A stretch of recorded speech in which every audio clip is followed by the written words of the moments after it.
കൈ കഴുകാൻ പോണോടത്ത് നിന്ന് എത്തിയിട്ട് കൈ കഴുകി കഴിഞ്ഞാണ്ടാവും ജിലേബി. ആ ജിലേബി ഏത് ഷുഗർ ഉണ്ടെങ്കിലും ഒന്ന് എടുത്ത് തിന്നു. അങ്ങനെ പാക്ക് തിന്നും, കാവ കുടിക്കും ഒക്കെ അവിടുന്ന് തീരുമാനാക്കി മേപ്പെട്ട് തിരിഞ്ഞു നോക്കുമ്പോൾ ഉണ്ടാവും വായ്ക്കൊല ഉണ്ടാവും.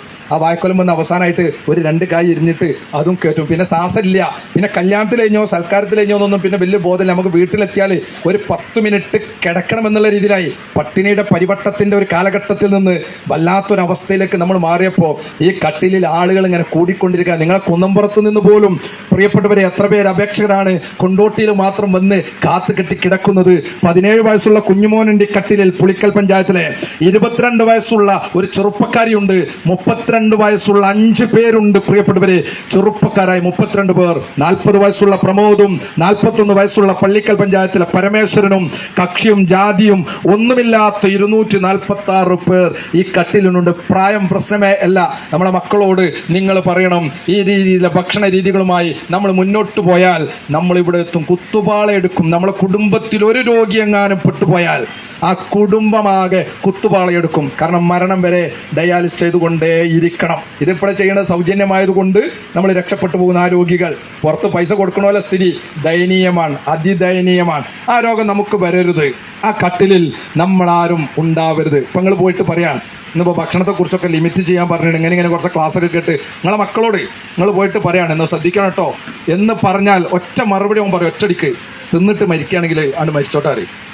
അല്ല പറയലേ, തിന്നിട്ട് മരിക്കുകയാണെങ്കിലാണ് മരിച്ചോട്ടെ പറയും. പുക വലിക്കുന്ന ആളുകൾ ഈ സദസ്സിലുണ്ടെങ്കിൽ കേൾക്കണം, ഇന്നത്തോടുകൂടി ഈ ക്യാമ്പോട് കൂടി പുകവലി അവസാനിപ്പിക്കണം. ഓലും പറയും എന്താ അറിയോ, ഇത് അങ്ങനെയാണ് മരിക്കുകയാണെങ്കിൽ മരിച്ചോട്ടെ. മരിക്കുകയാണെങ്കിൽ നമുക്ക് കുഴപ്പമില്ല.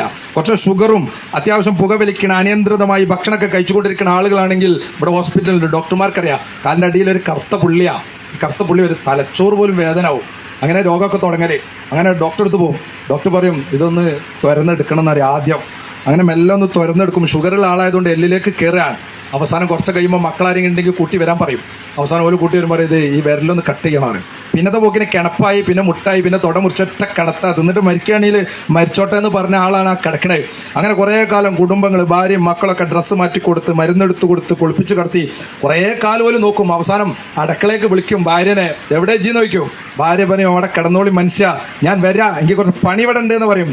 ആളുകൾ വിളി കേട്ട് കേട്ട് മടുത്തു തുടങ്ങിയിരിക്കുന്നു. നമ്മളെ ഭാര്യമാർക്കും ഭർത്താക്കന്മാർക്കൊക്കെ കുറേ കഴിയുമ്പോൾ 4 ചുമരുകൾക്കുള്ളിൽ നിന്ന് കിടക്കുന്ന ആ കട്ടിലിൻ്റെ തലയണയിൽ നിന്ന് തലപൊക്കി ജനൽപ്പാളികൾക്കുള്ളിലൂടെ പുറത്തേക്ക് ഇങ്ങനെ നോക്കും. കുറേ കഴിയുമ്പോൾ പാലിയേറ്റീവിൻ്റെ വണ്ടി വരുന്നുണ്ടോയെന്ന്. ആ ദൂരത്തുനിന്ന് പാലിയേറ്റീവിൻ്റെ വണ്ടി കാണുമ്പോൾ മനസ്സിന് വല്ലാത്ത സമാധാനം. ഓല് വന്നിട്ട് വേണം താടി ഒന്ന് ഷേവ് ചെയ്ത് തരാൻ. ഓല് വന്നിട്ട് വേണം എന്ന് മൂത്രത്തിൻ്റെ ഈ സഞ്ചിയും അതുപോലെ പൈപ്പൊക്കെ മാറ്റി തരാൻ. ഓല് വന്നിട്ട് വേണം ഒന്ന് കുളിപ്പിച്ച് കിടത്തി നമുക്ക് മരുന്നൊക്കെ എടുത്ത് തരാൻ. കുറേ കാലം പാലിയേറ്റീവുകാരും നമ്മൾ നോക്കും. കുറേ കാലം അവസാനം കുറേ കഴിയുമ്പോൾ ചോരയിൽ പിറന്ന മക്കൾ പോലും പറയാൻ ഇതൊന്ന് കണ്ണ് കഴിഞ്ഞ് കിട്ടിയാൽ റൂമൊക്കെ ഒന്ന് വൃത്തിയാക്കി കഴിഞ്ഞെന്ന് ലാസ്റ്റ് പറയുന്ന ഒരു സമയമുണ്ട്. ആ ഒരു അവസ്ഥയിലേക്ക് നമ്മളാരും എത്താതിരിക്കാനാണ് ഇത്തരത്തിലുള്ള ആരോഗ്യ ക്യാമ്പുകൾ. വേണമെങ്കിൽ കുന്നുപുറത്തെ സൗഹൃദ വേദിക്ക് വേറെ എന്തൊക്കെയോ പരിപാടി ഉണ്ട്. ഓണാണ്, ആഘോഷങ്ങളാവാം, കമ്പവലികാവാം, ചട്ടിപ്പൊട്ടിക്കലാവാം, എന്തെങ്കിലുമൊക്കെ പരിപാടി. അവർക്ക് യാത്രകൾ പോകാം പണം ചെലവഴിച്ച്. പക്ഷെ അവരാലോചിച്ചത് ഈ ഓണത്തിൻ്റെ സന്തോഷ നിമിഷത്തിൽ ഈ നാട്ടിലെ ആളുകളെ വിളിച്ചുകൂട്ടി എന്തെങ്കിലും ഒന്ന് ഒരു ഉപകാരപ്രദമായ സംഗതികൾ നടക്കട്ടെ എന്നാണ് 300 ക്യാമ്പുകൾ നടത്തി. കേരളത്തിന്റെ തെരുവുകളിൽ ഈ വാഹനവുമായി കടന്നുപോയിട്ട് 300ഓളം ക്യാമ്പുകൾ. പ്രിയപ്പെട്ടവരെ, നിങ്ങളെപ്പോലെ വന്നിരുന്നവർ, ഈ രോഗത്തിന്റെ ഒരു ലക്ഷണം പോലും ഉണ്ടെന്നറിയാത്ത 1000 ചില്ലാനം ആളുകൾ പരിശോധനക്ക് വിധേയമായി റിസൾട്ട് വന്നപ്പോൾ 800 പേർ അതിസങ്കീർണമായവർ 1000 ചില്ലാനം രോഗികളെ കണ്ടെത്തി. അവരെ നമുക്ക് ജീവിതത്തിലേക്ക് തിരിച്ചു കൊണ്ടുവരാൻ പറ്റി എന്നുള്ളതാണ് ഈ ക്യാമ്പ് കൊണ്ടുണ്ടായ വലിയ ഒരു മുന്നേറ്റം എന്ന് പറയുന്നത്.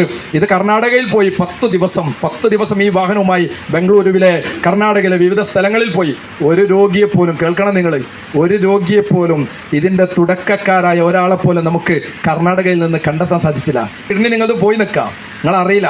ഈ രോഗത്തിൻ്റെ ഒരു പ്രശ്നം പറയണേ, നിങ്ങൾ കിഡ്നി പോയാൽ നിങ്ങൾ അറിയില്ല.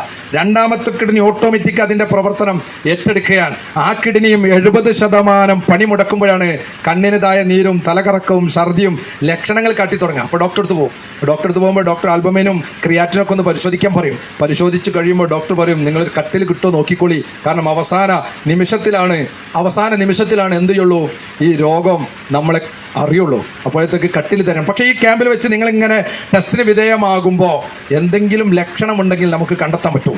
അങ്ങനെ നമുക്ക് ജീവിതത്തിലേക്ക് തിരിച്ച് നടക്കാൻ പറ്റുമെന്നുള്ളതാണ് ഈ ക്യാമ്പിൻ്റെ ഏറ്റവും വലിയ പ്രത്യേകത എന്ന് പറയുന്നത്. ഈ